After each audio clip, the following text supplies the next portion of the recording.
Ladies and gentlemen, when life feels like it's piling on, when the storms are relentless and the challenges seem insurmountable, it's easy to let negativity take over.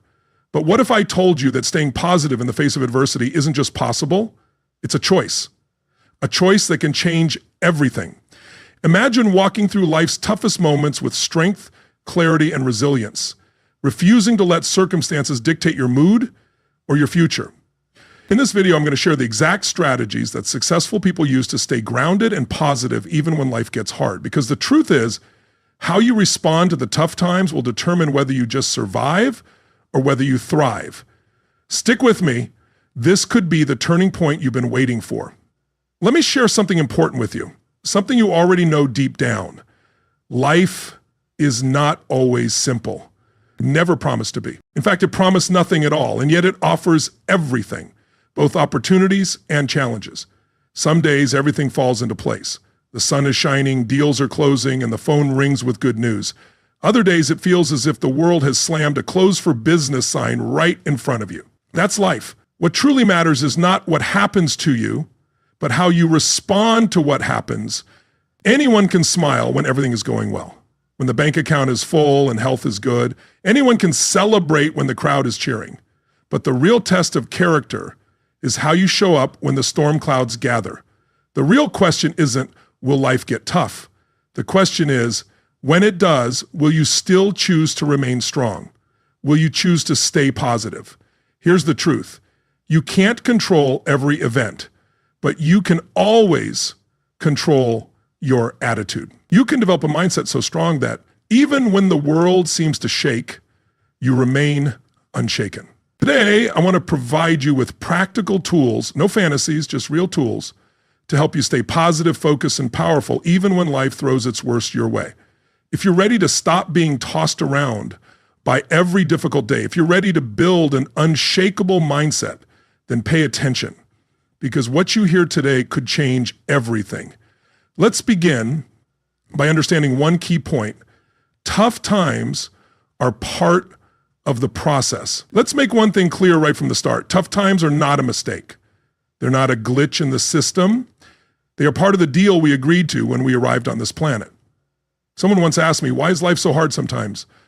I replied, that's simple. If life wasn't hard, we wouldn't grow, we wouldn't stretch or dig deep enough to discover who we really are. Life is designed to include difficulty, and that's not bad news, it's good news. It's a pivot. And even if you're not good, if difficulty is your default setting, life is designed to include difficulty. And that's not bad news, it's good news. Because inside every challenge lies an opportunity, a lesson, a gift. But you can only receive that gift if you stay in the game.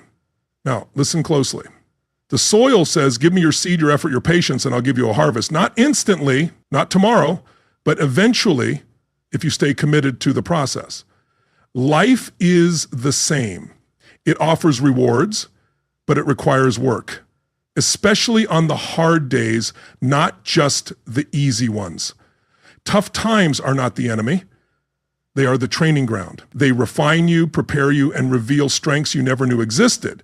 Without winter, there's no spring. Without pressure, there's no diamond. Now, you and I have a choice. We can curse the winters, or we can learn how to bundle up and keep moving forward. We can resent the difficulties, or we can let them shape something inside us that success alone could never teach. The real question isn't, will it get tough? The answer to that is already clear. Yes. The real question is, will I become tougher than the challenges I face? Let me give you a simple way to think about it. Don't wish for things to be easier. Wish for you to be better. Don't pray for fewer problems. Pray for more skills. Don't hope for no storms. Hope for stronger wings. And here's the miracle. As you grow stronger, the problems that once seemed overwhelming begin to shrink. They start to appear manageable, like stepping stones rather than obstacles. That's the deal. That's the agreement you and I have with life. It's not designed to make us comfortable. It's designed for our growth. So the next time life pushes, push back harder. When you feel stretched, stretch further. When the winds blow, use them to lift your wings. Remember, you don't build a great life by taking the easy path. You build a great life by walking the tough path with courage, wisdom, and a positive mindset. Today, Decide this once and for all. Tough times are part of the process, and you are tougher than you think. Let's move on. Now that you understand that tough times are part of the deal, here's your next task. Protect the garden of your mind. Your mind is a garden, not a desert. It's not a machine. It's a living, breathing garden. And like any garden, if you don't tend to it, something will grow. But most of the time, it won't be good. If you plant seeds of good ideas, positive habits, and encouragement, you'll reap a good harvest. But if you're careless or lazy, weeds will grow. And be warned, weeds don't need watering. They don't need encouragement. They just appear on their own: negativity, doubt, fear, and pessimism. You don't have to ask for them. They show up on their own, on schedule, if you don't protect your mind. So the real question is, are you the gardener or are you the victim of the weeds? It all begins with what you allow into your thoughts. Input equals output. What you listen to, watch, read, and the people you associate with. All of these are seeds. Whether you realize it or not, they're planting something inside you every day. Now, you and I have a decision to make. Will we choose what gets planted, or will we let anything take root? Some people unknowingly spend hours planting negative seeds. They stay up late watching the news, filling their minds with tragedy and disaster. They gossip with complainers, listening to stories of failure and resentment. They let pessimists occupy space in their minds for free, and then wonder why their hope fades, their courage dries up, and their dreams seem buried under doubt.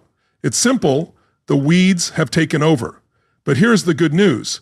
You can take back control. You can pull the weeds and plant new seeds. You can become the master gardener of your mind.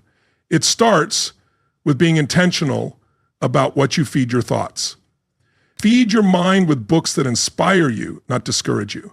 Feed your mind with voices that lift you, not drag you down. Feed your mind with ideas that challenge you to grow, not excuses to stay small. And starve the weeds. Limit the noise.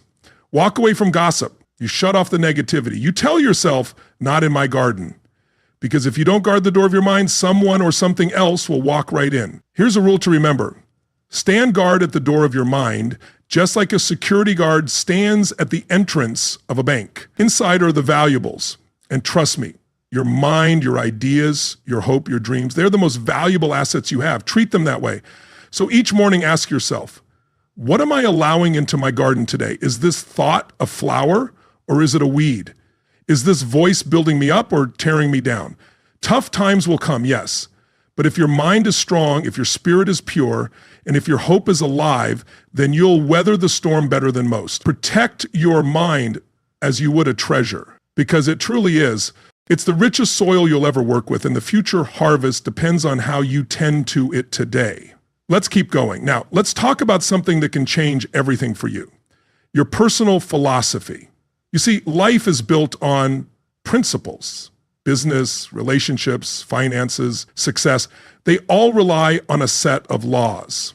The question is simple. Are you operating with a strong philosophy or a weak one? What is a philosophy? It's simply what you believe about how life works. It's the set of ideas you use to make decisions, the filter through which you run every opportunity, every challenge, and every setback. Your philosophy is your foundation. And here's the truth. If the foundation is weak, the building doesn't stand for long. If the philosophy is weak, neither will your success. Sadly, most people never take the time to build their own philosophy. They inherit bits and pieces from their parents, their friends, the news and gossip. They're living by default, not by design. And then when life gets tough, when the winds blow and the storms come, they wonder why everything falls apart. It's because they never built the foundation first. They never built a strong personal philosophy. But that's not going to be you. You're going to build something better. You're going to design a philosophy that supports you when life tries to knock you down. A philosophy that says, I am responsible. I can learn. I can grow. I can change. Failure is just feedback, not final. Discipline weighs ounces, but regret weighs tons. Opportunities are everywhere if I train my eyes to see them. Today matters. Small actions repeated daily create massive results. Here's the key. You don't build a strong philosophy overnight. It's not something you can buy off the shelf. You build it the same way you build anything valuable. Brick by brick, day by day, idea. You read inspiring books, listen to wise mentors, reflect on your experiences, and upgrade your philosophy whenever you find a better way of thinking. You take what's useful, discard what's not, and continually refine, sharpen, and polish your beliefs until they're strong enough to carry you through anything. Once you build a strong philosophy, the game changes. You stop being tossed around by every setback, bad mood, or negative headline. You'll have an inner compass, a foundation that doesn't shake. When setbacks come, you'll say, I expected this, I'm ready for this. When opportunities arise, you'll say, I've been preparing for this, let's go. That's the power of a strong philosophy. So here's an assignment for you today. Sit down with a pen and paper and answer this question. What do I believe about success, about failure, about life itself? Write it down. And if you don't like the answers, then that's a good sign. It means you're ready to upgrade. You can rewrite your philosophy anytime you choose. Build it wisely, because everything else, your attitude, your results, your future, will stand or fall based on the foundation you create. Let's keep moving forward. Now, let's talk about mastering your self-talk. Here's a secret about success that many never learn. The most important conversation you'll have today is the one you have with yourself. It's not the conversation with your boss, your family, or anyone else. It's the conversation you have in the quiet moments when no one else is listening, the little voice in your head, your self-talk. And here's the big idea. You are always talking to yourself. The only question is, what are you saying? Most people let their self-talk run wild. They tell themselves things like, I can't do it. I always mess things up. I'm not good enough. They wonder why their life feels stuck. But understand this, your mind believes what you tell it most. Tell it you're a failure, and soon enough, you'll start behaving like one. Tell it you're capable, that you're growing and getting better every day, and your actions will rise to meet those words. You see, self-talk is a tool. You can use it to build yourself up, or you can use it to tear yourself down. The tool doesn't decide, you do. Let me give you a simple rule that changed my life. Never say anything to yourself you wouldn't want to become true, especially if you wouldn't say it to a child you love. Don't say it to yourself. Talk to yourself like you're someone worth coaching, someone worth encouraging, someone worth believing in, because you are. Here's the thing. Positive self-talk isn't about lying to yourself. It's not about pretending problems don't exist. It's about reminding yourself that you're bigger than the problem. It's about saying, I may not have the answer yet, but I'm smart enough to find it. I may be struggling today, but I'm strong enough to overcome it. I may have failed, but I'm not finished. You become your own best coach instead of your worst critic. The mind is tricky. It remembers pain easily. It remembers failure quickly. You have to work harder to plant confidence.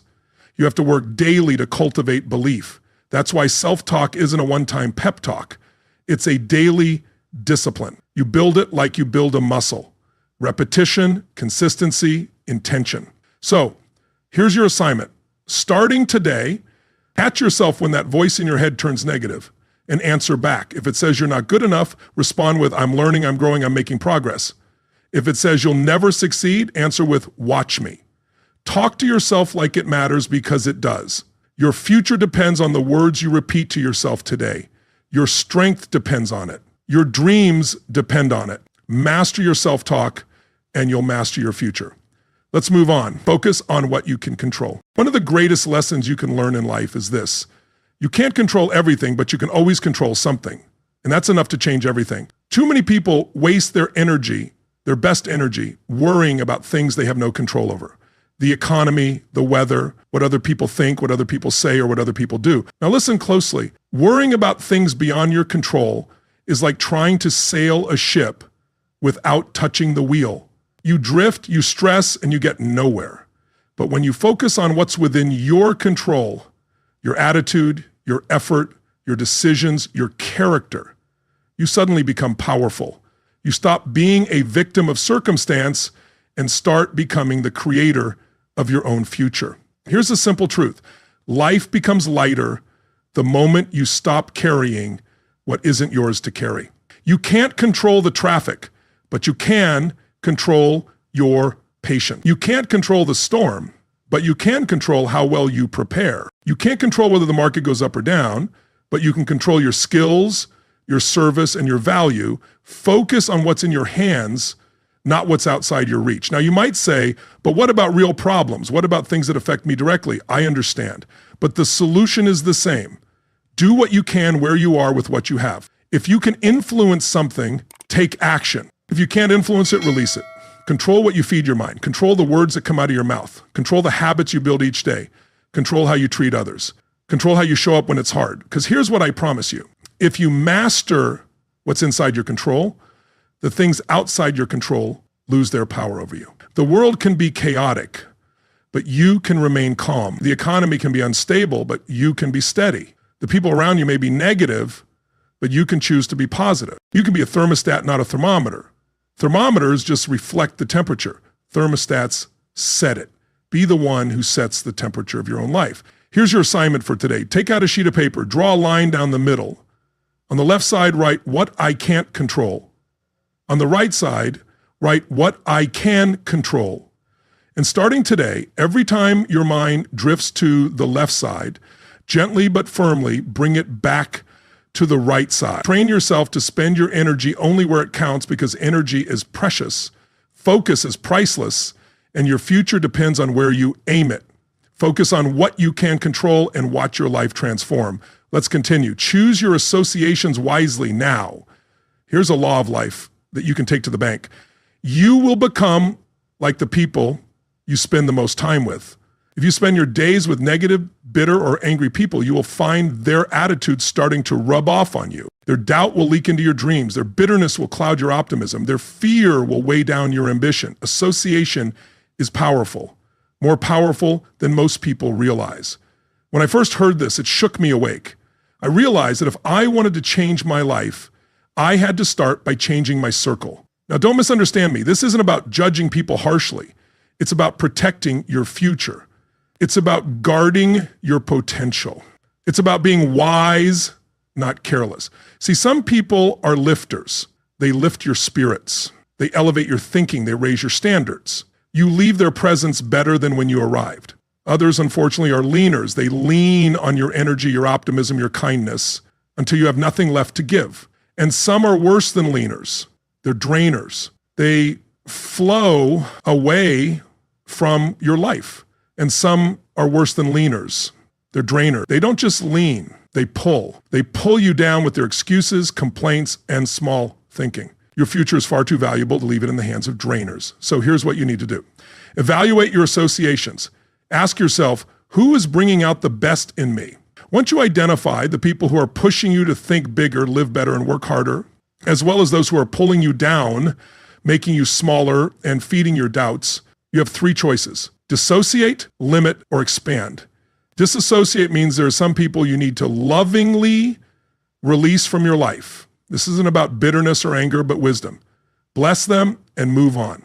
Limit means there are people you may not be able to fully cut off, but you can limit their influence.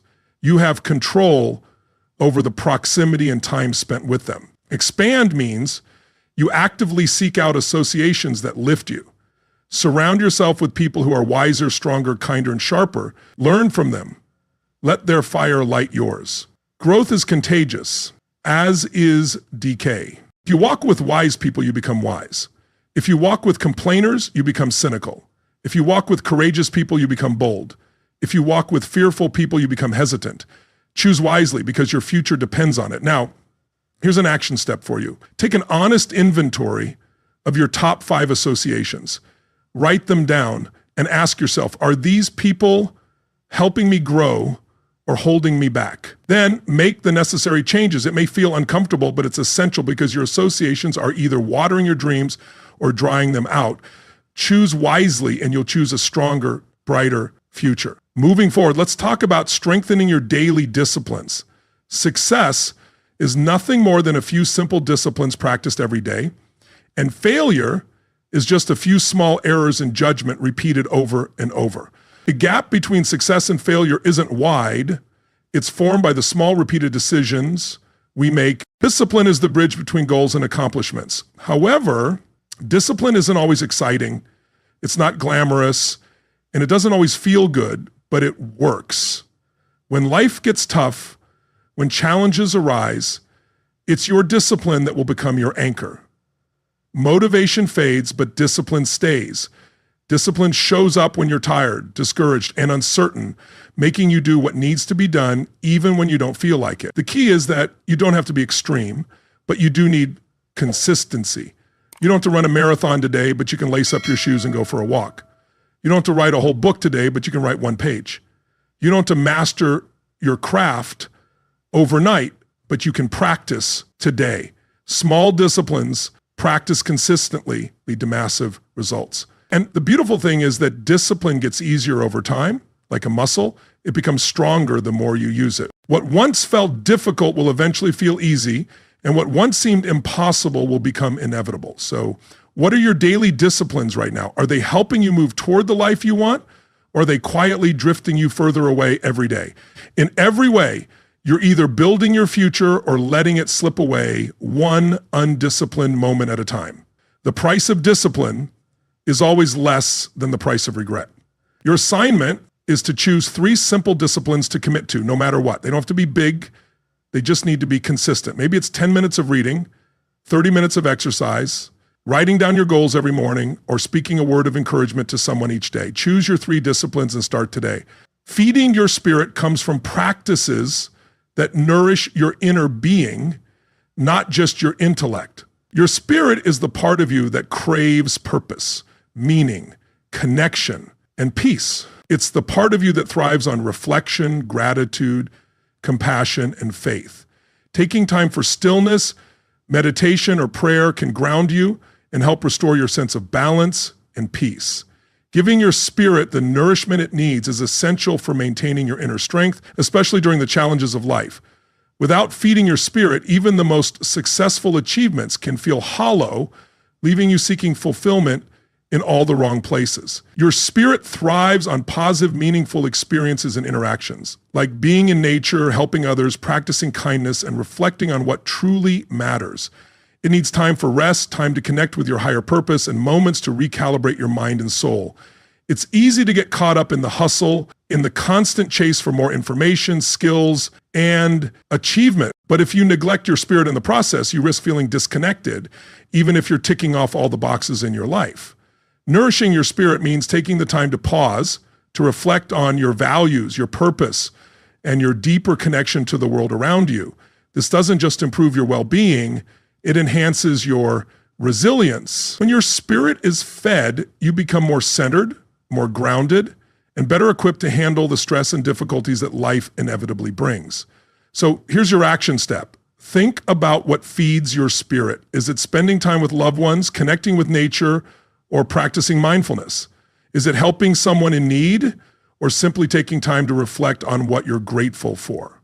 Whatever it is, make sure to incorporate it into your daily routine. Your spirit needs nourishment just as much as your mind and body. And when you feed it, you become stronger and more capable of facing whatever comes your way. Let's keep moving forward. And remember, it's not just about what you accomplish, but about who you become along the way. But when you keep your eye on the horizon, you remind yourself that this moment, however tough, is just a small part of a much larger story. It's like a sailor navigating through a storm. Though the waves are crashing all around, the horizon is still there, guiding them. In life, the horizon represents your bigger vision, your goals, your dream. It's the belief that despite the setbacks, the challenges, and the difficulties, something greater is on the other side, waiting for you. To keep your eye on the horizon, you must constantly remind yourself of the purpose behind your actions. What are you working towards? What do you want to create in your life? When you keep that vision alive, even the darkest moments don't feel like they're the end. They feel like a part of your journey, something to learn from and grow through. This is where faith comes in. Not just faith in your abilities, but faith in the process. Faith that the seed you're planting now will one day grow into something beautiful. Faith that even in the hardest moments, you're building something bigger than you can see at this very moment. It's that belief that no matter how long the winter feels, spring is always coming. So here's your next assignment. Spend some time today visualizing your horizon. What does your future look like when you've overcome today's challenges? What kind of life are you building for yourself, your loved ones, and the people you serve? Write it down, make it vivid, and when tough times come, and they will, remind yourself of that vision, let it fuel you, let it push you forward, and keep one eye on the horizon, no matter how rough the waters get. This is how you keep your spirit strong, how you keep your motivation alive, and how you keep moving forward with confidence and resilience. Life's toughest moments are often the ones that shape you into the person you need to be to fulfill your purpose. Keep your eyes on the horizon and remember, the journey is just as important as the destination. You've reached the end of this journey, but this is just the beginning of your next chapter. Remember this, the storms will come, and life will test you in ways you can't always predict. But no matter how intense the winds may blow, you are never powerless. The strength, the wisdom, and the resilience you need are already inside you, waiting to be activated. Every challenge you face is an opportunity for growth, for transformation, and for you to become the person you've always been capable of being. As you walk this path, keep your vision clear and your purpose anchored firmly in your heart. Remind yourself daily why you endure, why you stay positive, why you push forward. When you do, even the toughest of days will feel lighter because you'll be anchored to something far bigger than the momentary struggles. Let today be the day you take full ownership of your story, your life, your choices, your destiny. They are all in your hands. Every decision you make, every step you take shapes your future. So stand tall in the face of challenges, hold your head high, and keep your eyes on the horizon. The storm may come, but it doesn't get to define you. You do. You are the one writing your story.